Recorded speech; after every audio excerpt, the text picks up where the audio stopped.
Welcome back, everyone. Oz here, and today I've got some r/OhNoConsequences. As per usual, I'll be reading you the post, giving you my opinions, and I hope you do the same down in the comments below. And without further ado, let's jump right into it.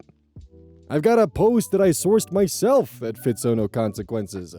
This post was collected by Direct Caterpillar 77, and their tagline is, "Satan is not a pogo stick." The original OP is Complex Wing 7114.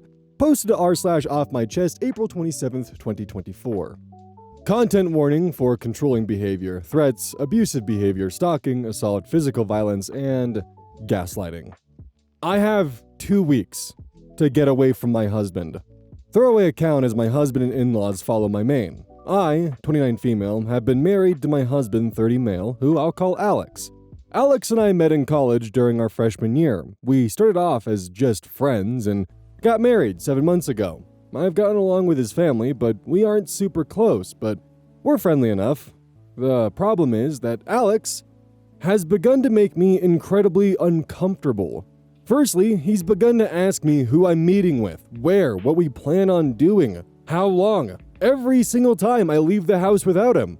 At first, I just thought he was being protective and a good partner just in case something happened. But then he started checking my phone after the visits, vetting and researching each of my friends as well.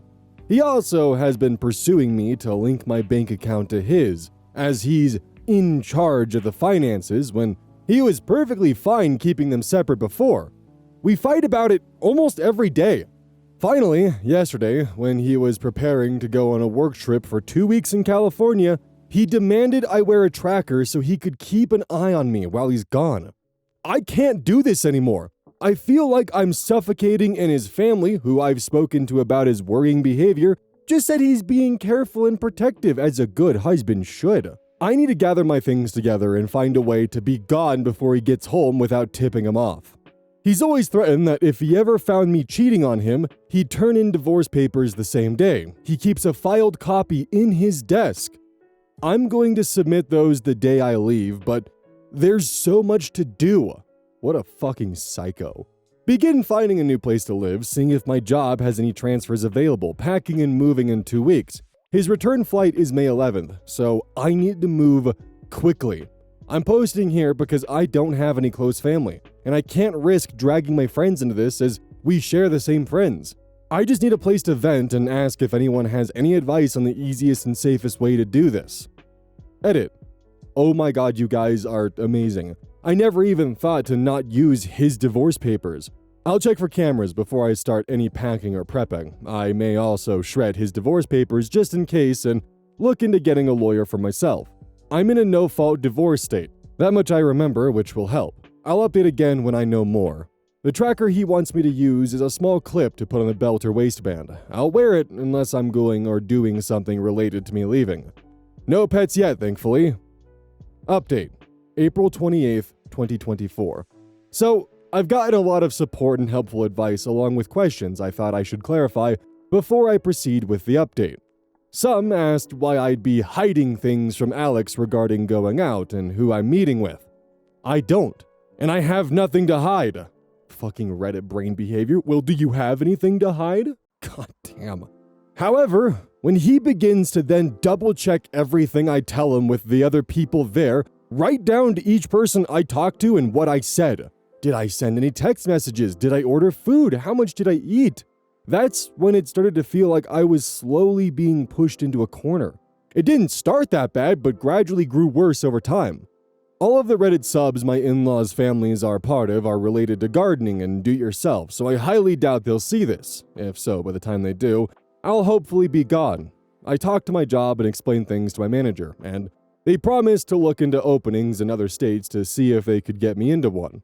They'll have an update on that in 3 days. I trust that my bank account is secured considering he's tried to get into it before and failed. I found one camera in the kitchen, another in the living room, and one in our bedroom.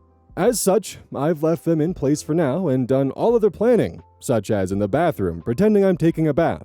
I'm honestly staying away from the domestic violence services as my sister-in-law is unfortunately higher up in those considering she volunteers there, and I have a feeling if I did show up there, they would know in a heartbeat. I can't look for apartments until I get the update from my work, but either or, I'm still gonna be leaving the state. The day before I do, I will be changing my number carrier and wiping my laptop and all of his electronics before I do. I've met with 2 lawyers so far and had them look over the paperwork my husband had prepared, and both said that it would have some clauses in it. That could have caused me some trouble down the line. What alarmed all of us close to the fact that several of those clauses dealt with future children and not as a hypothetical, like several heirs suggested. I have a feeling he fully intended on getting me pregnant to keep me trapped and tied to him. There are 3 other locations my job could send me to, and I have.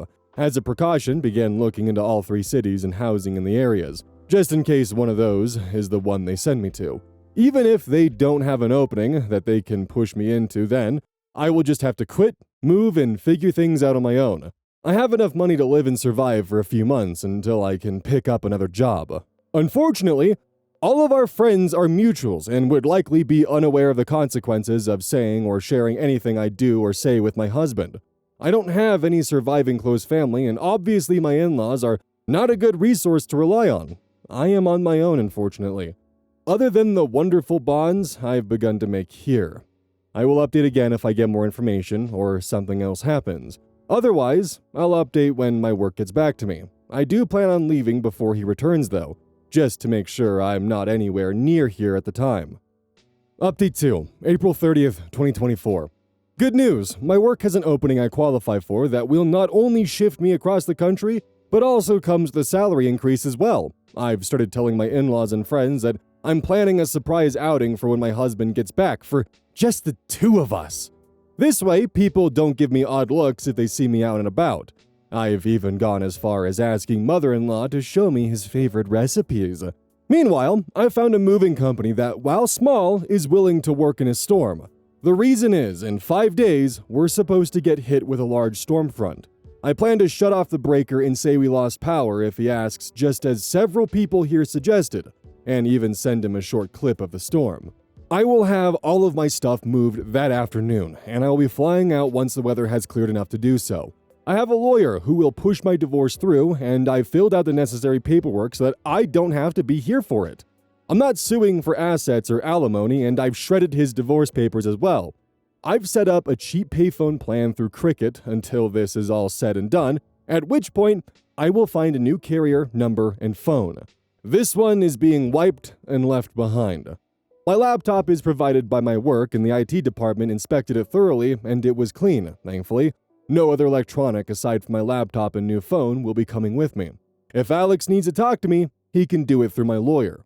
Not sure if anything else will happen. My fingers are crossed that he doesn't think anything's amiss until after I leave.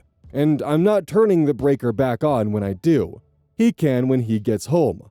My work is covering the plane ticket, so that at least is one expense I don't have to finagle in. Update 3, May 7th, 2024. Update 3, I have 2 weeks to get away from my husband. It's been a busy week, but I've gotten so much done. Firstly, I'm now out of the house and I'm currently in a hotel while I look for an apartment. It's a big city bustling with people no matter where you look. We had a pretty bad storm system hit back home that actually lasted 2 days. High winds, thunder, lightning, and even hail everywhere. I didn't take much from the house, my documents, clothes, and important sentimental items. I left all the furniture and electronics behind. I cleaned the house top to bottom and took pictures on my phone so he couldn't claim I damaged anything when I left. My lawyer has already started divorce proceedings and my husband will be served on the 8th. His plane is due to land early morning, and the sheriff will be there at the house waiting for him. He is very much about public appearances and reputation. My lawyer will be calling him as well to inform him that I am more than willing to air out everything to the public about his actions if it means securing my freedom from him. I will go to court as long as I must to get this pushed through. I haven't told our friends or his in-laws yet. I will do that while he's on the flight to prevent him from getting wind of it before he's handed the divorce papers. I will be calling around and explaining why we're getting divorced to try and prevent him from twisting this into somehow being my fault. I don't want him to try to claim I had an affair or something, so I want to get the truth out before he can twist this. I'm doing okay. I'm tired, but yet I feel almost jittery and off kilter. I keep looking over my shoulder and monitoring what I say even when I don't really need to anymore. Hopefully that'll fade soon. My work is covering the cost of the hotel, and I'm working on getting my other things in order. I also need to find a new general practitioner, as I want to get a full test just to make sure everything is okay. I don't know when my next update will be, probably when the divorce papers are filed or if we have to go to court to push them through. I will try to keep my head up, but it feels like I'm in a whirlwind or something with so many things to do and think about. I kind of thought it would be easier once I got out of the house, but while the fear is smaller, somehow the number of tasks only seems to have grown. Update 4, May 14th, 2024. Sorry, I haven't updated for a while. Things got hectic and a bit chaotic, honestly. Firstly, I'm working on getting an apartment still, and have applications in at 3 different places, and will hopefully hear back from them soon. I'm still going into work here at the new location, so I don't have to worry about burning through my emergency savings completely. I've gotten a lot of emails from Alex, his family, and our old friend group, asking question after question. I have only sent one return email to Alex explaining that I don't believe we are truly compatible, and it is best we separate now. That his treatment of me, when I'd done nothing to deserve as such, was just as much of a deal breaker as cheating was for him. I ended the email with the statement that I would not be contacting him further, and anything else he needed to pass on to me, or vice versa, would be done through my lawyer. For his family and friends, I just typed up one email outlining everything that had happened and why I had left. I told them I wished them no ill will, but that such treatment of his wife and partner was not acceptable. That should Alex get remarried in the future, I wished they would help support both partners and not just Alex. Alex, from what my lawyer told me, was livid when he was served. The sheriff actually ended up booking him for assault on an officer and menacing due to the threats he was shouting. His father bailed him out in a few hours, but with the testimony of the sheriff, my lawyer believes I have a very good chance at getting a restraining order. Alex, upon returning to the house, apparently lost his temper again, breaking the dining table into pieces as well as the TV, and putting several holes in the walls.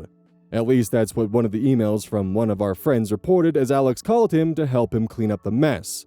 My lawyer already has pictures of the house I took, with timestamps as evidence. Nothing had been damaged by me. My friend reported that Alex tried to claim I'd been the one to trash the house, but the holes in the wall were at head height.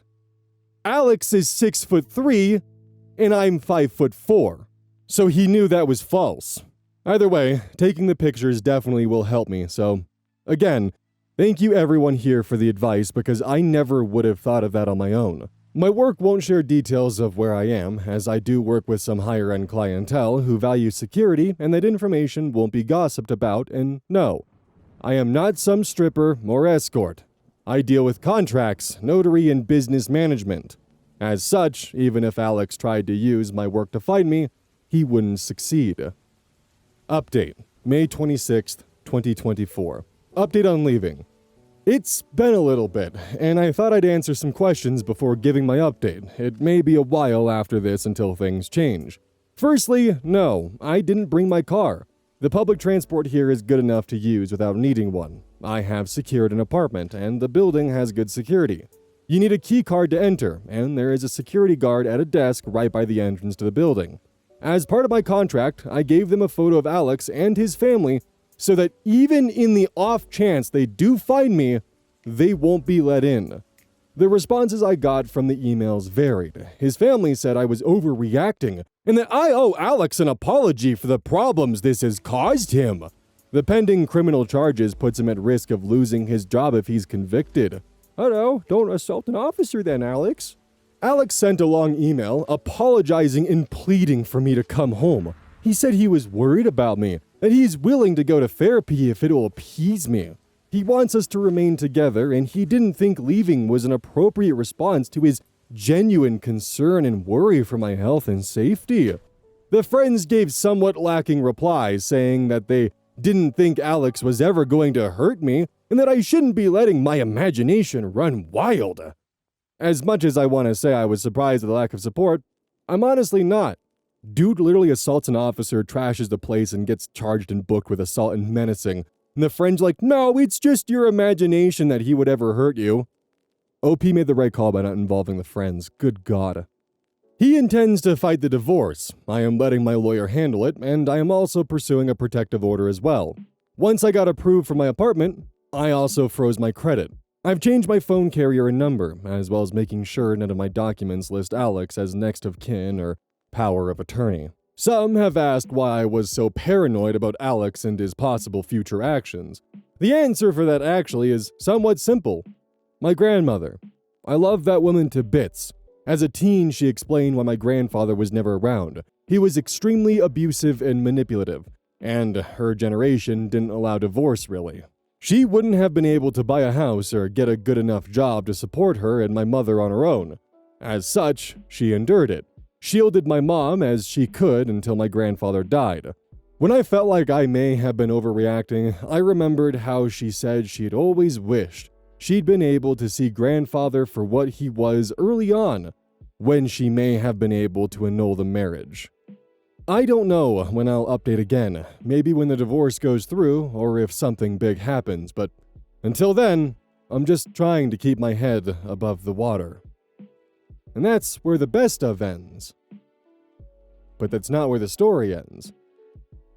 When checking OP's profile, just out of morbid curiosity, I was met with this photo here, of two cats, Bandit and Maverick. Turns out, OP's been doing updates on their account.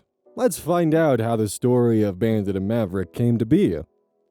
June 24th, 2024. Another update. It's been a month since my previous update, and I wanted to share some of what's been going on in the meantime.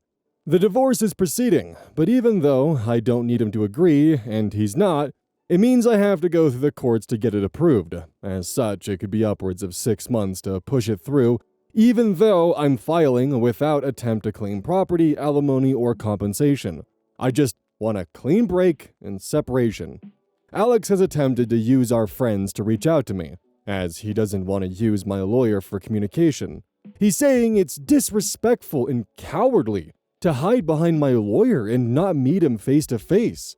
Alex wrote me a letter that he did pass off to my lawyer, but the contents were him justifying his actions and claiming that in today's time it is dangerous for women to be on their own, which is why he was so intent on trying to keep me safe from harm. He wanted me to understand that he was trying to protect me as best he could and was hurt that I would just lie to him and hide my actions from him related to my dissatisfaction with our marriage and my moving. I didn't reply, because at no point did he apologize. All he did was turn everything around on me as I was being overly dramatic, emotional, and cowardly. There was a second letter with Alex's from my sister-in-law. Her letter was honestly disturbing and completely justified my misgivings regarding approaching her in any kind of professional capacity. She sent 5 paragraphs detailing how a real abusive relationship looked like, and that Alex was the furthest thing from abusive. The details she included were all related to financial abuse and physical abuse, nothing like what Alex had been doing. She stated that my attempts to smear her brother's name for attention and clout made me the abuser, not him. It makes my skin crawl to think that she's actively working with abuse victims. And honestly, in my opinion, demanding to have complete control of your partner's finances is financial abuse, which Alex did attempt to do. I haven't really been able to process that admittedly. Part of me can't help but wonder if she's right. I mean, I blindsided him by leaving, as I did, and I'm refusing to speak with him at all. My old boss recommended that I look into getting into therapy after I moved, and I think I need to. I have had a hard time adjusting to being on my own. I keep censoring myself and haven't even gone out to eat yet. I always end up worrying about what if someone sees me? What if I get in trouble for spending my money on something frivolous? My lawyer is continuing to fight for the divorce, and I shouldn't need to be physically present in court. Any meetings needed between me and the judge can be done via Zoom. I'm trying to avoid confrontation with Alex and his family for now as much as I can, and passed both letters to my lawyer in case he needs them. Our friends are mostly trying to avoid taking sides still, and I'm honestly approaching the point of just letting them go as well. I'm tired of fighting for them to understand at this point. I don't know if anything is going to happen, so my next update may not be until around mid-November, depending on how long it takes to push the divorce through. Work is going well, and it's helpful to have something familiar to anchor my day-to-day life when so much has changed and is changing even now. October 17th, 2024. Divorce Proceeding Update. It's been a while since I last updated, as I need to let the court step in as Alex was not willing to grant my request for a divorce. We started with mediated sessions via Zoom, but after 4 sessions, it was decided that no compromise could be reached between us. The things Alex was pushing for were ones I'm not even willing to humor, let alone agree to. He wanted me to tell our friends and those I'd sent the information to about his actions that I'd made it up in order to gain sympathy. He also wanted me to pay him for defamation and suffering, especially the wages he lost because of sitting in jail for 2 days and missing work before getting bailed out. Lastly, he also wanted me to return and, to quote him, stop my foolish behavior and act like a proper wife and partner. Yeah, no. So, needless to say, our mediated sessions went absolutely nowhere. The judge isn't seeming to buy into Alex's act, thankfully, because he certainly tried. It took me far too long to see Alex for who he was, and part of me feels like an idiot because I didn't see it at all. Yet the judge seemed to clock him for exactly what he is within the first meeting. Maybe I just didn't want to see it. I don't know. Alex ended up arguing with the judge a lot, even being held in contempt 4 different times. I think it's honestly why this moved as quick as it did. It didn't help that Alex tried to pull in his family as character witnesses, but they were dismissed by the judge as the abuse wasn't seen or heard by them, and as such, they only knew part of Alex's character. In his closing statement after he approved the divorce, he went on to call Alex a narcissist, and that if Alex loved himself so much to abuse the one he'd married, to let the divorce happen and marry a mirror next. I didn't think a judge was allowed to say that at all. But my lawyer just shook his head and told me not to say anything, so we left.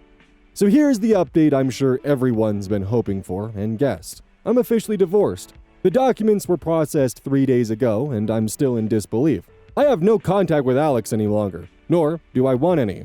I'm not going to give our friends my new contact information. I may not have replied to everyone, though I tried, but I did read all your comments. I really did. Your repeated statements about how they weren't actually friends really helped me see that they weren't. So I decided that since I moved far from that place, I needed to start over. New home, new place, new friends. It's slow, and I've started therapy, though it took almost 3 months to get it due to the usual wait times, but I've been going 3 times a week ever since. It's helping, even with things I thought were done and dusted. Alex didn't take the divorce well, according to my lawyer, who's been keeping up with him to make sure he stays away from me. He did something at work. I don't know what, as obviously I have no way to gain that information, but whatever it was, cost him his job. My lawyer also did something I didn't expect him to do, but something I think everyone will like. He took the letter my ex-sister-in-law sent me and forwarded it to the domestic violence organization she works for, along with a formal statement regarding Alex, his actions, and the decisions of the judge. She's been let go as well, and given how tight those organizations are with one another, my lawyer said that... God, thank God. My lawyer said that the likelihood of her getting a position at another is slim to none. I actually laughed, though I was a bit teary when he said that. And that slim is on a leaky rowboat to China, apparently. I've been crying a lot lately, but my therapist says it's normal and shows I'm actually processing things instead of bottling them up and pushing them down. I'll try to update in a month or so if my emotions level out some to explain a few more of the details, but I wanted to get this out there and thank everyone for their continued support and encouragement. I appreciate each and every one of you. I really do. You gave me the hope that leaving him wasn't going to be this giant black mark I'd never heal from or move on from. Work is going well, and the sense of normality and routine is helping me avoid feeling like everything has been spiraling out of control. Update. November 18th, 2024. It's been a month since I finally was able to share the success of my divorce from Alex. My mood swings are still happening, but they don't last quite as long anymore, so I'm taking that as a good sign. My therapist recommended that I sign up for some kind of physical activity, just to help work out and channel what she called the fight/flight instincts more. So I've joined a local self-defense club, and I'm going twice a week. I felt really awkward in the beginning, but they've all been super nice and welcoming, so it's been easier. It has helped, I think. A lot of my jitteriness and anxiety has calmed, and I'm sleeping better as well. I've also joined a book club, though it's all online at the moment. They're discussing the possibility of meeting in person rather than over Skype at a local park. Skype would later shut down 6 months later. It's hard, honestly. I feel like a kid that just changed schools and sometimes feel like it's either sink or swim. My therapist pointed out that if I feel like I'm sinking, to stop. Take a step back and remind myself that I have all the control over my actions. If I don't like something, I don't have to do it. I can feel my emotions, but I also need to not let them control and dictate my actions. She also pointed out how I've developed a tendency to try and fix other people's bad moods. She told me that they're adults, and it's not my responsibility to manage anyone else's emotions other than my own. It's been hard, but I'm getting there. I think in a year, as a celebration for my divorce, I may go visit my grandmother's grave, just to talk, if nothing else, as silly as that may sound. I passed on your thanks to my lawyer, who smiled and said, a bit smugly I might add, that he loves giving people who thought they were untouchable the karma they deserved. He went on to add that he enjoyed being karma's helping hand. My lawyer has kept abreast of what's been happening with Alex and his sister both, just to make sure they don't try anything. According to him, my ex-sister-in-law threw a fit when she was let go from the domestic violence center, enough that she was barred from the premise. It seems that she shares some traits with her brother in regards to temper. She's now working at Lowe's, apparently. As while she was a volunteer at the domestic violence center, she has to pay some fines for damages she caused during the incident that got her banned. As for Alex, he's been quiet, which worried me at first, but my lawyer told me he's keeping his head down. He's got another job with a construction crew, but with everything he has to pay, he cannot afford to lose his job. I was awarded damages for the emotional distress and harm, as he never touched me physically. I was able to prove my statements thanks to records of text conversations between Alex and I regarding the tracker and not leaving the house without permission. As my financial situation is stable, I don't need alimony, so my lawyer advised not to try for it and focus on compensation for damages instead. Alex's family apparently hates me now, as they've reached out to my lawyer, telling him to pass on the message that I've successfully ruined both Alex and his sister's lives over my lies. Honestly, at this point, I'm getting to the point of not caring anymore. I only have so much to give right now for emotional needs, and I want it for my own, not to expend on someone else, if that makes any kind of sense. So, that's where I'm at right now. It's hard coming up to the holidays and being alone, but a few weeks ago, I found a kitten in the alley next to my work. He's a tiny, raggedy little thing. He's black, long hair with 3 white paws. He's also missing his tail. He's got the first vertebrae, but nothing else. According to the vet, Mom may have accidentally bitten it off at birth, which I didn't even know happened, but apparently it does. I'm calling him Bandit, so I'm not alone anymore, but now I have a kitten that thinks everything needs to be hunted, including my toes. So I wear slippers constantly, cause those little claws of his are like frickin' daggers, I swear. I'll update again if anyone wants me to, but yeah, that's where things are now. Here's your photo of Bandit as a baby. Update. January 31st, 2026. Update on my new life. Hello everyone, I know it's been a long time since my last update. I didn't want to bog everyone down with small little things here and there, as recovering and learning who I am feels like a process that never seems to end. But good things have happened. My life has stabilized, and I wanted to give all of you who have supported me and offered me advice and encouragement the update you deserve. So here it goes. First, Bandit is doing great. He's a little skittish sometimes. I think from just finding him as a stray kitten, some of that still stuck around, but he's quiet and a menace all at once. I sometimes wonder if he sent out a signal because about 5 months ago, another kitten decided to make my house his home and I couldn't say no. So now I have 2 cats. His name is Maverick and he lives up and down and to his name constantly. He's a full-time cuddler, as if you sit, he wants on your lap and purrs constantly, adores meat, and loves to make Bandit's life chaos, like an annoying little brother. I can provide photos if anyone wants them. Second, my job is going well. It's stable, challenging, and keeps me focused, so I'm not getting lost in my own head all the time, as I might have if the work was easy. The rest of my life, I feel like I'm a cat herder. And losing. I signed a lease on a new apartment about a month ago. I've got a good 1-bedroom, 1-bathroom apartment that came with an in-unit washer and dryer, which got me so excited for, and felt so old at the fact that I got excited over that. Health-wise, I got a new general practitioner and had a bunch of tests run. And thankfully, everything came back clear, though she did warn I showed signs of high blood pressure, but that it could be caused due to stress and circumstances rather than diet or genetics, and encouraged me to continue with my physical exercise. I've also started what I call International Night, where on Friday nights after work, I cook a dish/meal from another country. It's been fun. I've had good and bad ones, admittedly, but it's been enjoyable, so if anyone has any recipe suggestions, I'd love to hear them. Therapy is still a process, but progress is there. I'm not panicking or having spirals nearly as much, and when I do, they aren't as bad. Notably so. I've made a decent group of friends here, and while none are sister level yet, they are good people and genuinely care about me.